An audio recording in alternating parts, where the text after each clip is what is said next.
really nice to see everyone here, and we appreciate you taking this time during your day to be here. So we're going to get right to it. Lisa and I were three sport athletes at Tufts and political science majors, but our passion for sports led us to careers in sports television, but at rival networks. I was at ABC and Lisa was at NBC. Our dream, though, was to work together one day. So after 2 decades at the networks, we decided to create Lookalike Productions with the desire to make movies and content that would inspire social change. We've learned over time that documentaries have multiple ways of driving change. Subject matter, empathetic characters, and storytelling can shape how people think, feel, and sometimes act after they see a compelling story. But before we get into our specific films, we thought it would be good to show you a brief overview of some of our work. Go ahead, Andy.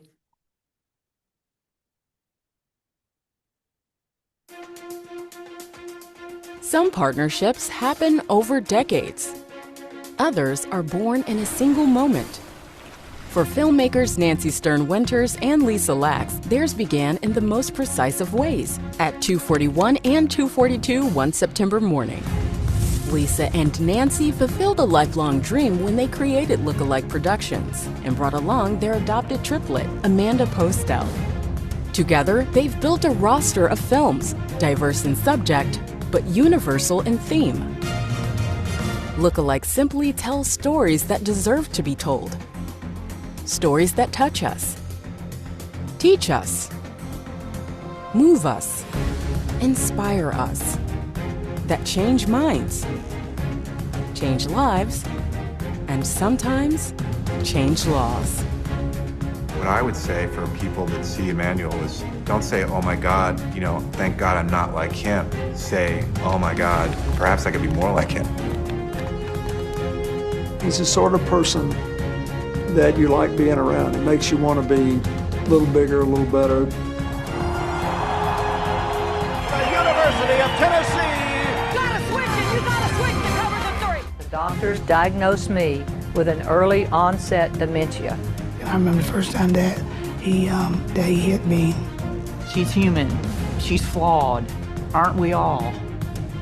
This is the ultimate in passing on who you are, what you have to offer, and giving it to the next generation. Basketball chose me, an awkward, lanky, introverted tomboy born with a hearing disability, a speech impediment, and a will to overcome obstacles, dream big, and to change the world. Lookalike Productions. Imagine that.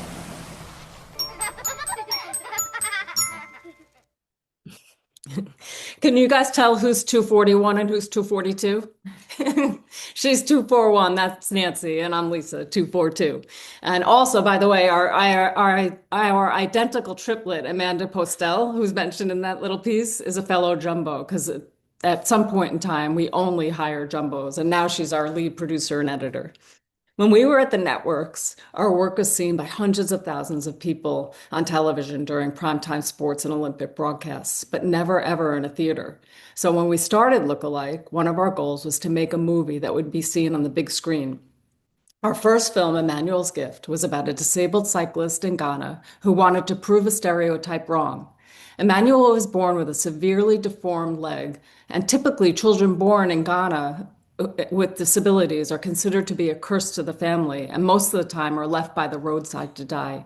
But Emmanuel's mother, whose name was Comfort, thought differently, and she raised him to be a really strong leader. We heard about Emmanuel from a friend of mine from when I was producing the Ironman Triathlon at NBC. His name was Bob Babbitt, and he founded the Challenge Athletes Foundation in order to empower athletes with physical disabilities. Their first international grant request came from a young man from the country of Ghana. Another tool in creating social change through media is by using celebrity influence. In the case of Emmanuel's Gift, we were able to get our pitch tape to Oprah Winfrey. The president of ABC Sports, when I worked there, was also the executive who put Oprah on the air in Chicago for the very first time. When I asked him for his help in reaching out to Oprah to narrate the film, he happened to be seeing her that weekend at her birthday party. So she watched the reel and she fell in love with Emmanuel and signed on to be our voiceover talent. Take a look at the trailer to Lookalike's first feature-length collaboration in our documentary, Emmanuel's Gift.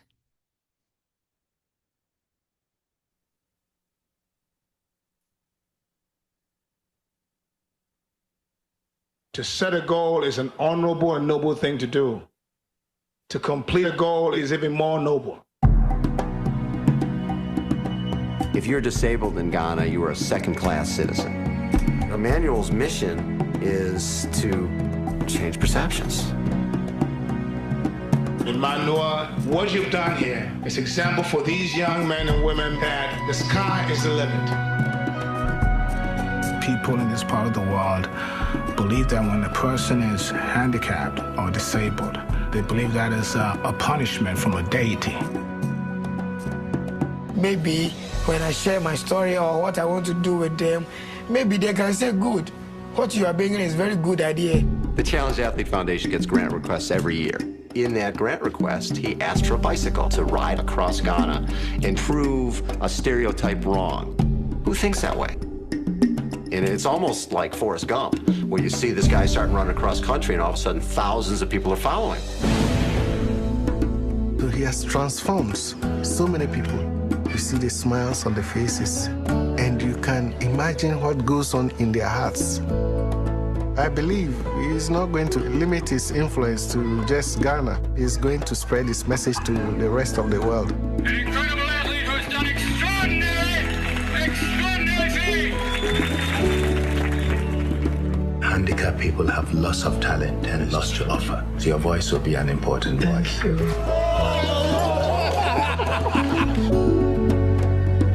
Don't say, oh my God, thank God I'm not like him.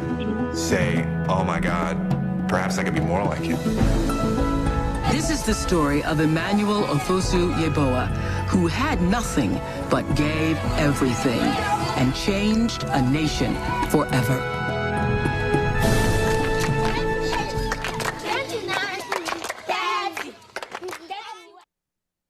So after a short festival run and Emmanuel appearing on the Oprah Winfrey Show, the film was distributed in theaters across the U.S.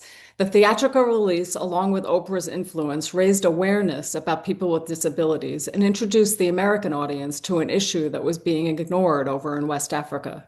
However, something even more important happened. Through the film's exposure, ESPN contacted us about honoring Emmanuel with the Arthur Ashe Award for Courage. And Oprah Winfrey agreed to come to LA to present Emmanuel with this award at the ESPY show. And after a few weeks of that broadcast, President Kufuor of Ghana saw the ESPYs on ESPN International, and he was blown away that Emmanuel was receiving such accolades in the United States, despite the fact that he was treated so poorly at home. So President Kufuor invited Emmanuel to the presidential palace, and it was the first time ever that a person with a disability was able to go inside the palace. And 6 months later, the disability bill that Emmanuel and his friends were fighting for was brought to the floor of Parliament, and it was passed. This legislative change and this new law would open unprecedented opportunity and equality for countless disabled Ghanaians. Emmanuel did the hard work, but the film gave him the exposure that he needed to get the job done. So what this really meant on the ground was access for people with disabilities. It was similar to the American Disability Act made into law by President George H.W. Bush, where every building that was built was required to have wheelchair accessibility. Every bus that was imported needed to have access for wheelchairs and disabled people. It was monumental legislation, and it helped over 2 million disabled Ghanaians. So speaking of President Bush 41, another project we'd like to talk about is our film called 41 on 41. It's about George H.W. Bush. And 41's former speechwriter, Mary Kate Carey, approached us about making this documentary, which would serve as the president's legacy piece.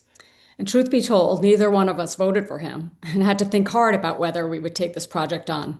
But after doing some research and a little push from Amanda, we realized that it was really important to tell President Bush's story at this particular time in history. And we may not have agreed with all of 41's policies, but the bottom line was he was a good man who earned the respect of both Democrats and Republicans, and he was able to get things done in Washington, D.C. 41 is an example of how crossing the aisle is paramount in politics, and he is a great example for future leaders. Our concept for the documentary was to talk to 41 people about the 41st president. Our interviewees ranged from his fishing buddy in Kennebunkport, Maine, to 4 former presidents who all told personal anecdotal stories about their experiences with their friend and colleague. Here's what a few of them had to say about how this president was able to navigate the political environment in Washington, D.C. One of the things about President Bush that I think people uniformly say is he's a nice guy, and it's true. He is as much of a gentleman and gracious and generous as anybody I know.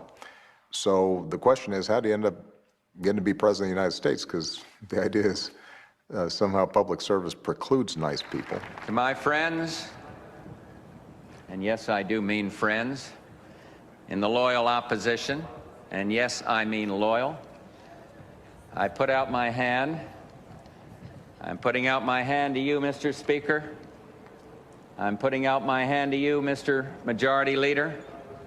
For this is the thing. This is the age of the offered hand.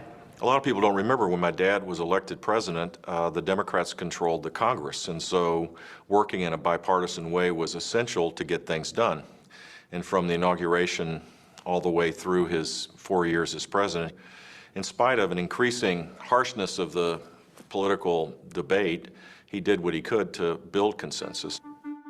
I think George Bush understood and still understands that the way we judge our presidents is on the basis of what elements of their program they get passed through the Congress and implemented into law. The American people await action. They didn't send us here to bicker. They ask us to rise above the merely partisan.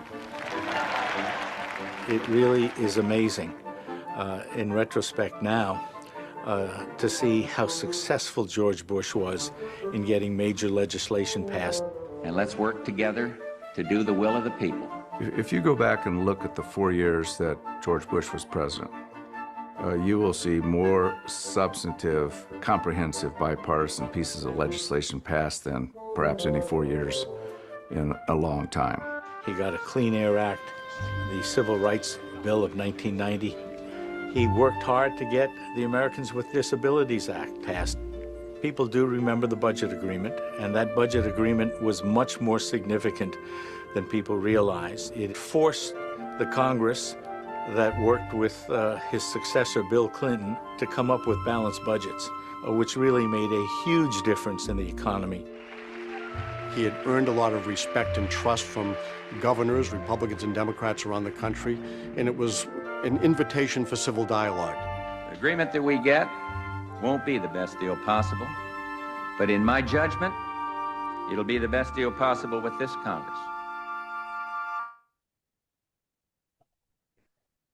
So 41 of 41 premiered on CNN in 2012 and re-aired when the president passed away in 2018. And it will be viewing at the George H.W. Bush Presidential Library in College Station in perpetuity. So we're going to shift gears now and talk about another film, a series that we did based on the women's teams from the 1996 Atlanta Olympics. That was my first Olympic Games where I was in charge of the film unit for NBC Sports. And several of you on this call who were my teammates back on the lacrosse team at Tufts were in Atlanta as well in all different capacities. So it was particularly a really special time for me. But the series is called The 96 Effect. It is a 3-part documentary series that can be streamed on Peacock that highlights 4 legendary U.S. women's teams that won gold medals at the 1996 Olympic Games. We produced The 96 Effect as a 25th anniversary celebration of these history-making women's teams. We felt like these stories were important to focus on so that their stories would not be forgotten. We interviewed 27 athletes from the gymnastics, softball, soccer, and basketball teams who spoke about the significance of Title IX and how sports impacted their lives and careers. Take a look.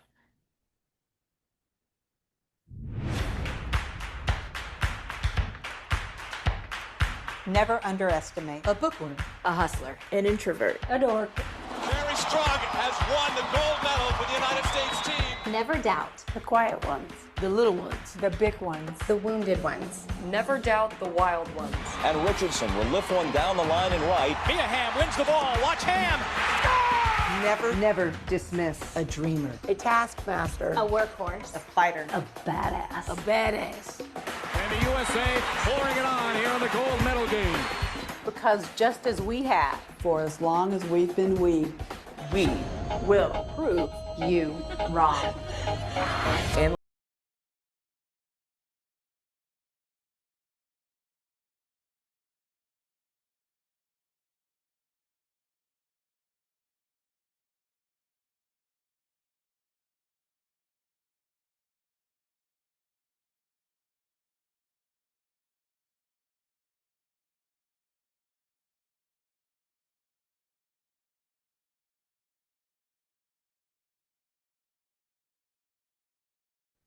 It was really cool actually to do this film because we've got to interview a lot of famous people throughout our careers, but really getting to know these women, this group of women from those Olympic Games was almost like a dream come true for us being athletes ourselves. But so following the Atlantic Games, women's team sports took off in the United States. The gold medal winning soccer team went on to win the '99 World Cup, and that's like the famous moment when Brandi Chastain rips off her jersey when they won the World Cup, and it wound up landing a picture of her on the cover of Sports Illustrated. It sparked a whole new generation of little girls all over this country to play rec soccer, and it also introduced the idea of what we now call the soccer mom. And 1 year after the Olympics, the inaugural season of the WNBA on NBC made its debut. And we'll hear more about the growth of women's professional basketball in just a few minutes from Sonia Rahman. But first, our next features one of the basketball players from that 1996 Olympic Games, Ruthie Bolton. Unbeknownst to her or her teammates, coaches, and family members, newly married Ruthie was a victim of domestic violence. Ruthie grew up in Mississippi, the 16th of 20 children. She led Auburn to 3 SEC titles and 2 national championship games, and with Team USA went on to win 2 Olympic gold medals, all while fearing for her life. Shortly after college, Ruthie married her college sweetheart and was the victim of domestic violence for over a decade. Ruthie wanted to tell her story so that other women who suffered in tragic and violent relationships could be inspired to get the help that they need. One of the most important things in making documentary films about sensitive subjects is to build the trust with the person who you're featuring and whose story you're bringing to life. So we spent months getting to know Ruthie before we shot a single frame of footage. And this enabled Ruthie to feel comfortable with us and allowed her to open up to us in ways that she never did, especially on camera. Here's a trailer for our Mighty Ruthie that aired on ESPN.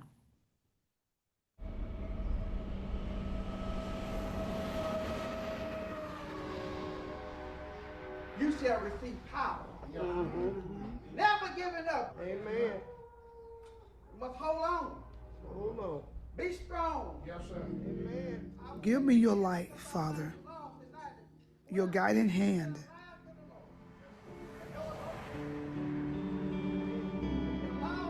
The courage to believe in myself. I'm gonna fight harder. The strength to stay your course. I'm not a quitter. 5'8" senior from McLean, Mississippi. Here comes Ruthie Bolton. Ruthie Bolton. Give me the wisdom to find success and failure. I felt like it was my fault. Power and weakness. Maybe I deserved it. I gave them permission to treat me that way. Faith and doubt. The fear of what people would think. Fear. And Father, give me the insight to know in my heart, to believe with all certainty. I just felt like my husband loved me would be fine.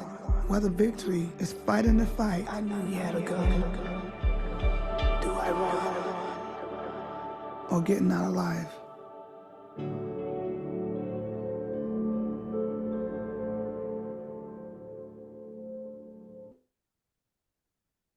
Ruthie's continuing to heal and the process, what she has gone, from the process that she's gone through.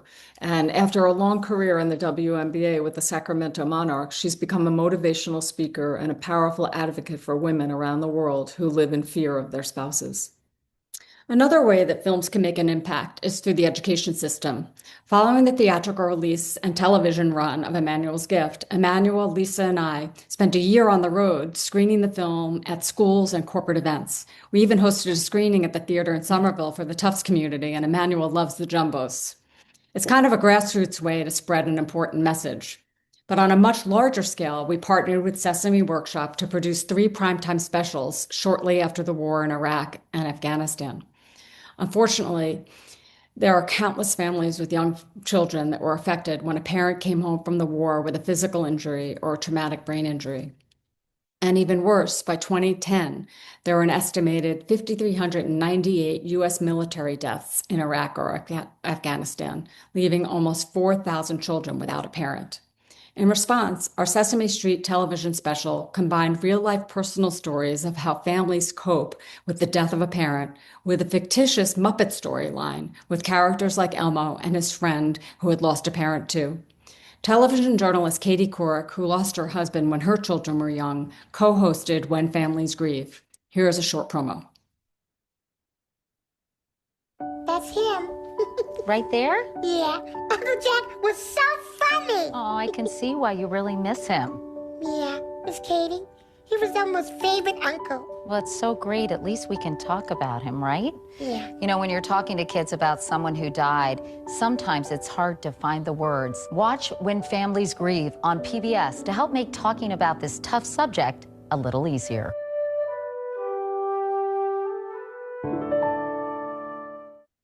So immediately following the show, a Sesame Workshop began to roll out close to 1 million multimedia kits to families and grief service providers nationwide to help children and families have concrete ways to deal with grief.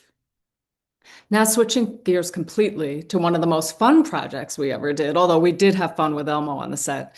It may resonate with this audience because I know we have some former athletes and some current athletes, Jumbos, with us today. As you all know, winning a championship is not always about having the most coveted recruits and the most talented players. Sometimes all you need is a team that truly clicks and believes in each other. The 2012 Alabama softball team proved that more important than the highest level of talent was a team-first philosophy. And this is how we started the film, Bama SB.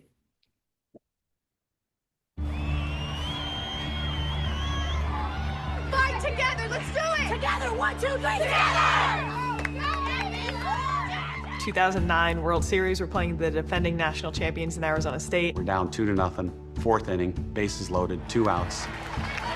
Patrick Murphy is pinch hitting for his All-American leadoff, Brittany Rogers. I was actually committed at the time that it happened, so I was watching it on my TV at home in Oregon, and I kind of couldn't believe it. Critical situation again, you're taking out your senior leader for a freshman. Most 4-time All-Americans would roll their eyes, would shrug their shoulders, would say, why? But Brittany Rogers said, yes, sir. That's what I like. You know she's upset by getting pinch hit for, but yet she's a top step cheering for her teammate to come through for the team. Brittany Rogers was the loudest in the dugout, the most encouraging. I heard her over the entire crowd, the whole at bat. The game will pay off for Alabama. 2-2 pitch to Lunsford. I think everybody at first was like, wow, that's a gutsy decision. That's a ballsy move, man. He's so good. Lunsford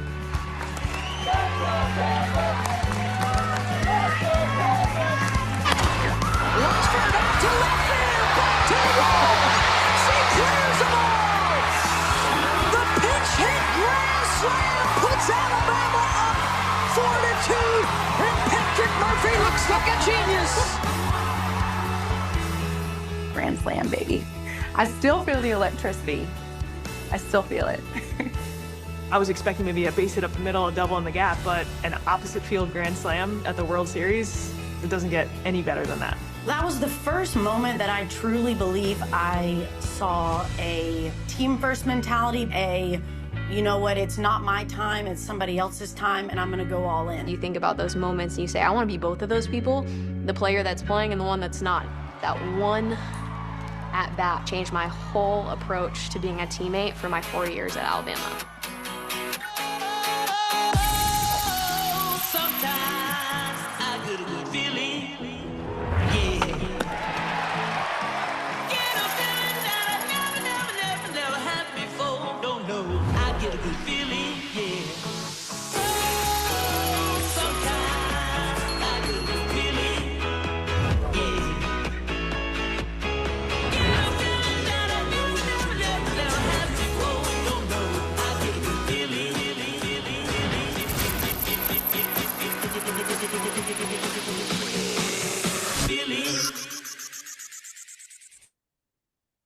So that team went on to win the national championship that year. First time an SEC team was able to do that. And what's great about that team first mentality is that we try to emulate that here at Lookalike. When we hire our crews for each and every project we work on, we work hard, but we also like to have fun. And we hope that our passion shines through in our films. So anyway, we'd like to bring in a great jumbo teammate, coach, amazing woman, Sonia Raman. The WNBA has been at the forefront of activism throughout its 30-year history. Just last week, the league and its players association struck a tentative deal on a historic collective bargaining agreement, both sides agreeing to a fair and transformative deal. Today, we are thrilled and so honored to have Seattle Storm head coach and fellow jumbo athlete, Sonia Raman. Thank you so much for coming on with us, Sonia. Thanks so much for having me. So, what can you tell us about your experience walking on to the Tufts women's basketball team?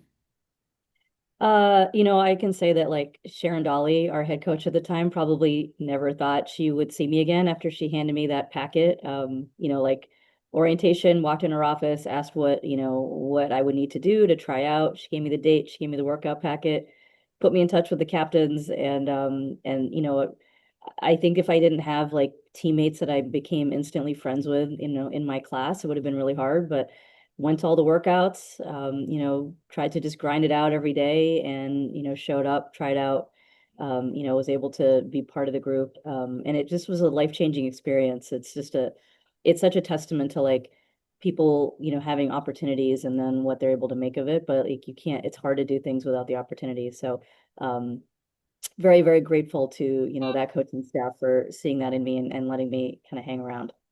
Yeah, it's awesome that you were able to walk on. I don't know that that's common these days in college sports. So it's amazing. So do you have any other recollections? I know you were an international relations major at Tufts. So any recollections off the court that might be fun to share with this group of student athletes and other viewers? Gosh, yes, I did major in IR, like many, many people who go to Tufts, I think. I started off pre-med, like first semester of my first year, and very quickly realized that probably wasn't the right path for me. Pivoted to IR, and glad I did that. Minored in women's studies as well, and sort of had an eye towards I'm going to law school. Along the way, maybe not the most fun experience, but I did break my leg, and was it Boston Ave, with a car that was like passing a bus, and so I had like a tib fib fracture, and that was a whole year of being out of commission basketball wise. It took me a year to get back, and I think that's where like the coaching part of it really started to come to mind, like not consciously, but I think that's where I started to learn more about what that side of it means, and so that was sort of how I think the early stages of kind of planting that seed and thinking about that path. But off the court, like just so many fun memories with my classmates. A few of them were my teammates on the team, and we spent a lot of time together. And then, as well, like my classmates not on the team. And we're a really close group. We're still a really close group. We have a thread. We text all the time. We have our reunion coming up this year, our 30th. So just a lot of just fun times, like hanging out, playing card games, watching Friends, all of those things. Right. So when did you decide, like, so you graduated, and did you have any idea where your life would lead upon graduation from Tufts? What did you dream about? I mean, I did have an idea, but it wasn't this, like my idea was I was going to hopefully, go to law school and then just sort of embark on a legal career. And I think I just figured basketball was a passion and I would always stay close to the game in some way. And at first it was staying on at Tufts right after I graduated. And, I had 3 coaches in 4 years when I was there. So the coach I had my junior and senior year, I stayed on for 2 more years as a volunteer assistant. And, that got me kind of 4 years with one coach, even though it was 2 years as a player and 2 years as a coach.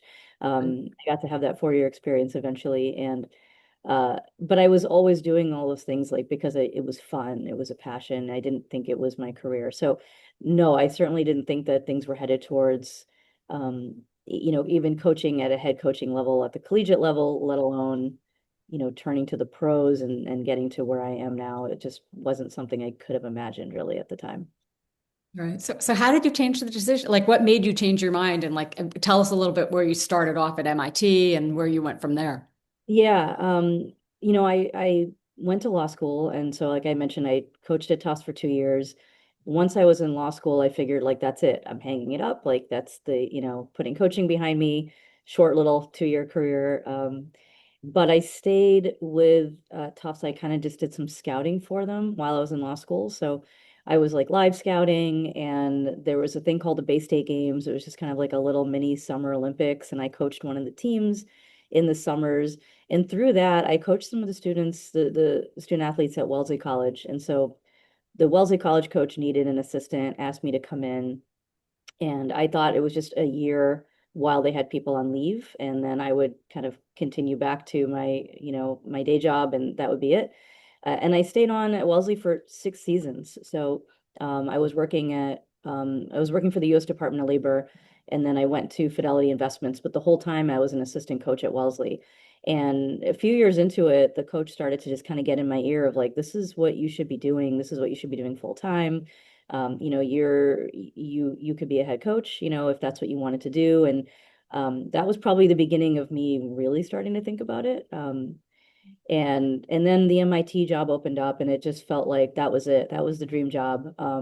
Just had so much respect for the school, and it was a combo job with compliance, which I don't know if everybody would want to run towards a compliance job, but with my JD, I felt good about like, all right, I'm coaching, doing compliance. It was a school that really embodied excellence, on and off the court. And so that's sort of how I ended up going to, this sort of full-time career. So it didn't feel as daunting or as crazy as it might seem, because I think that whole time I was coaching, so it wasn't as drastic.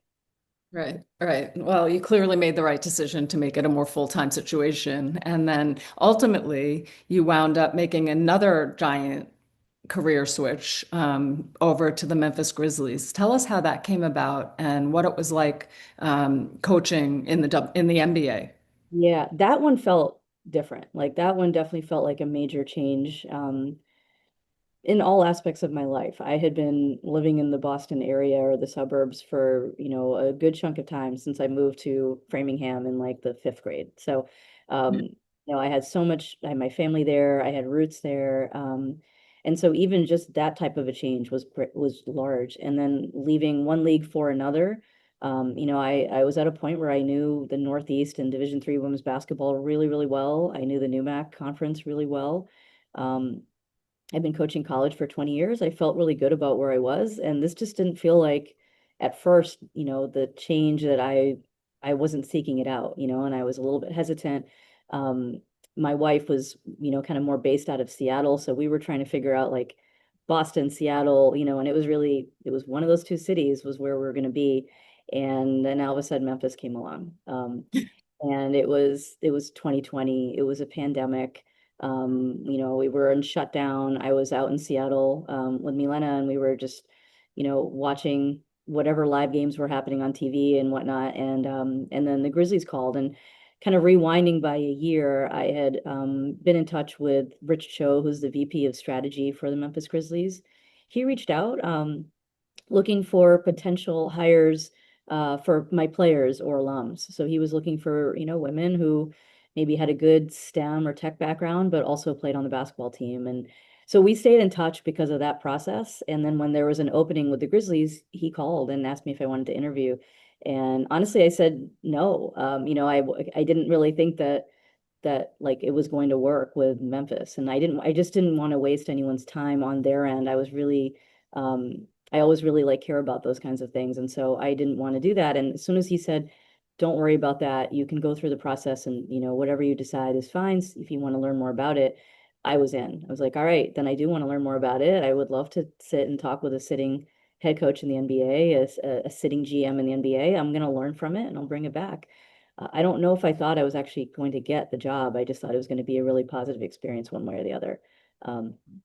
Got deep into the process. There's a good lesson in that, taking a chance and risk taking, and just in general. Say yes to things and be willing to take some risks. And get out of your comfort zone a little bit. I think we had talked about this before, but I would always tell my players, like, you need to get out of your comfort zone. That's where the real growth happens. And I wasn't sure if I had fully done that, in my time. So this was it. Like, this was my time. And as I got to know the people with the Grizzlies, got to know their values and how it aligned with mine, and got deeper into the process, I realized, like, this is definitely something I want to do. So, what set you apart from the other candidates, and how did you earn the players' trust? And tell us a little bit about your foray with data analytics in the Yeah. NBA.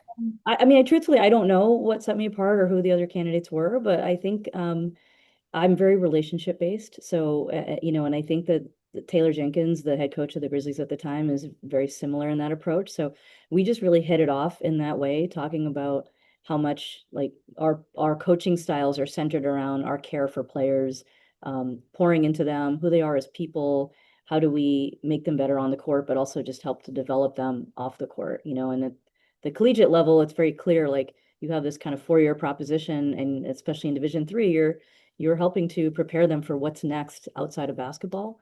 So that was one of the things I wasn't sure, how that translates into the pros, but it actually translates really nicely. I mean, it was a very young team, and they're still growing and developing. And so understanding that, I think we really connected in that way. And how I earned the trust of the players, I think, is very similar. Just the same way I did it in college, like sitting down with them, having conversations with them, joking around with them a little bit, watching film with them, asking them questions. When I would do scouts, the night before, as we're kind of solidifying the game plan or solidifying matchups, I might ask, some of our better defenders, hey, I think I'm going to have you matched up on this person. I have you doing X, Y, and Z in the coverage. How do you feel about that? What do you think? And sometimes they would have feedback just from being on the court. So, I usually start with data, as you mentioned, analytics. Like, I usually start with data as part of my decision-making process, but there's a real human element to it that has to drive everything. Humans are playing the game on the court. I don't get to joystick it and, sit there and play arcade basketball. So part of those conversations with players was truly like, how does this impact winning, and how can we get the best out of them on the court? And if there's many right ways to do things in basketball. So if I pick the right way that they're a little bit more comfortable with and more bought into, they're probably going to execute it better at the end of the day than just being really rigid with what the data says, what I think is the best way to do it. And educating them on I think the analytics and the data helps as well, so that they're more informed as they're going forward too. Right. And it's amazing because then you made a change. You were over at the New York Liberty, and then ultimately landing almost, it seems like, in your dream spot back in Seattle, and with the Storm. Tell us about that transition and what it was like going from, and I know you stopped at the Liberty first, but going from coaching professional men versus professional women, and what you look forward to most about beginning this 30th season of the WNBA. It's been just such a great experience and a learning experience coaching in the NBA. I got to do 4 seasons there.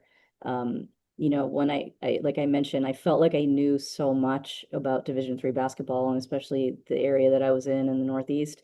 So I had to start at zero. I had to, as an older person, like, I'm a rookie again.